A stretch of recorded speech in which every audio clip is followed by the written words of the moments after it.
सर्दी की एक रात, दिल को छू लेने वाली कहानी। मैं थक हार कर काम से घर वापस जा रहा था। कार में शीशे बंद होते हुए भी ना जाने कहां से ठंडी ठंडी हवा अंदर आ रही थी। मैं उस सुराख को ढूंढने की कोशिश करने लगा पर नाकामयाब रहा। कड़ाके की ठंड में आधे घंटे की ड्राइव के बाद मैं घर पहुंचा। रात के 12 बज चुके थे। मैं घर के बाहर कार से आवाज देने लगा, बहुत देर हॉर्न भी बजाया। शायद सब सो चुके थे। 10 मिनट बाद खुद ही उतरकर गेट खोला। सर्द रात के सन्नाटे में मेरे जूतों की आवाज साफ सुनी जा सकती थी। कार अंदर कर जब दोबारा गेट बंद करने लगा तभी मैंने देखा एक 8-10 साल का बच्चा अपने कुत्ते के साथ मेरे घर के सामने फुटपाथ पर सो रहा है। वह एक अधफटी चादर ओढ़े हुए था।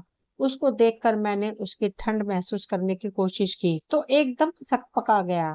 मैंने मोंटो कार्लो की महंगी जैकेट पहनी हुई थी, फिर भी मैं ठंड को कोस रहा था। और बेचारा वो बच्चा, मैं उसके बारे में सोच ही रहा था कि इतने में तो वो कुत्ता बच्चे की चादर छोड़ मेरी कार के नीचे आकर सो गया। मेरी कार का इंजन गर्म था, शायद उसकी गर्माहट कुत्ते को सुकून दे रही थी। फिर मैंने कुत्ते को भगाने की बजाय उसे वहीं सोने दिया और बिना अधिक आहट किए पीछे का ताला खोल घर में घुस गया। सबके सब सो रहे थे, मैं चुपचाप अपने कमरे में चला गया। जैसे ही मैंने सोने के लिए रजाई उठाई, उस लड़के का ख्याल मन में आया। सोचा मैं कितना स्वार्थी हूँ, मेरे पास विकल्प के तौर पर कंबल, चादर, रजाई सब थे, पर उस बच्चे के पास एक अधफटी चादर भर थी। फिर वो बच्चा उस अधफटी चादर को भी कुत्ते के साथ बांटकर सो रहा था। और मुझे घर में फालतू पड़े कंबल और चादर भी किसी को देना गवारा नहीं था। यही सोचते सोचते न जाने कब मेरी आंख लग गई। अगले दिन सुबह उठा तो देखा घर के बाहर भीड़ लगी हुई थी। बाहर निकला तो किसी को बोलते सुना, अरे वो चाय बेचने वाला सोनू कल रात ठंड से मर गया। मेरी पलकें कांपी और एक आंसू की बूंद मेरी आंख से छलक गई। उस बच्चे की मौत से किसी को कोई फर्क नहीं पड़ा। बस वो कुत्ता अपने नन्हे दोस्त के बगल में गुमसुम बैठा था, मानो उसे उठाने की कोशिश कर रहा हो। पछतावा। एक मेहनती और ईमानदार नौजवान बहुत पैसे कमाना चाहता था, क्योंकि वह गरीब था और बदहाली में जी रहा था। उसका सपना था कि वह मेहनत करके खूब पैसे कमाए और एक दिन अपने पैसे से एक कार खरीदे। जब भी वह कोई कार देखता तो उसे अपनी कार खरीदने का मन करता। साल बाद उसकी अच्छी नौकरी लग गई, उसकी शादी भी हो गई और कुछ ही वर्षों में एक बेटे का पिता भी बन गया। सब कुछ ठीक चल रहा था, मगर फिर भी उसे एक दुख सताता था कि उसके पास उसकी अपनी कार नहीं थी। धीरे धीरे उसने पैसे जोड़कर एक कार खरीद ली। कार खरीदने का उसका सपना पूरा हो चुका था और इससे वह बहुत खुश था। वह कार की बहुत अच्छी तरह देखभाल करता और उससे शान से घूमता था।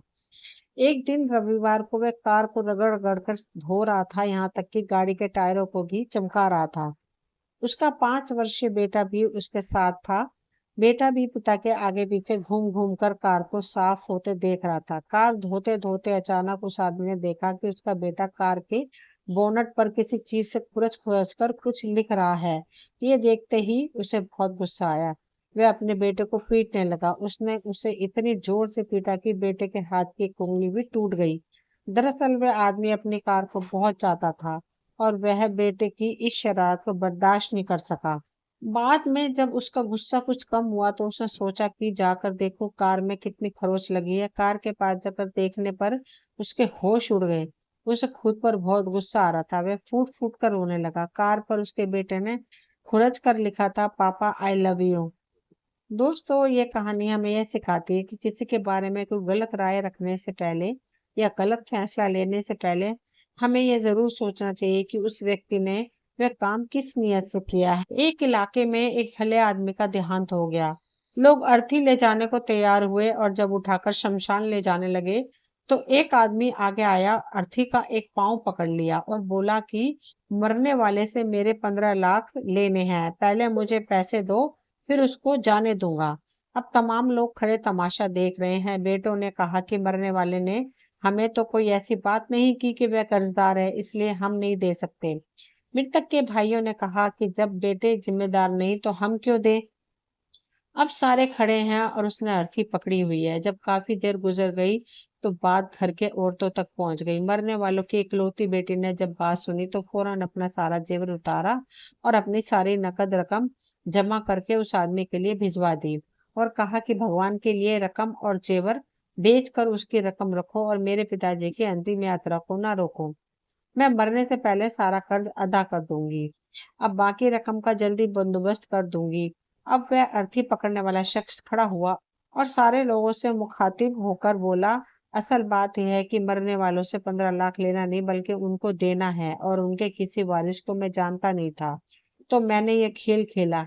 अब मुझे पता चल गया है कि ये उसकी वारिस एक बेटी है और उसका कोई बेटा या भाई नहीं है। दोस्तों, ये मैंने 3 कहानियाँ आप लोगों से शेयर की हैं। मुझे उम्मीद है कि आप सभी को ये कहानियाँ पसंद आई होंगी।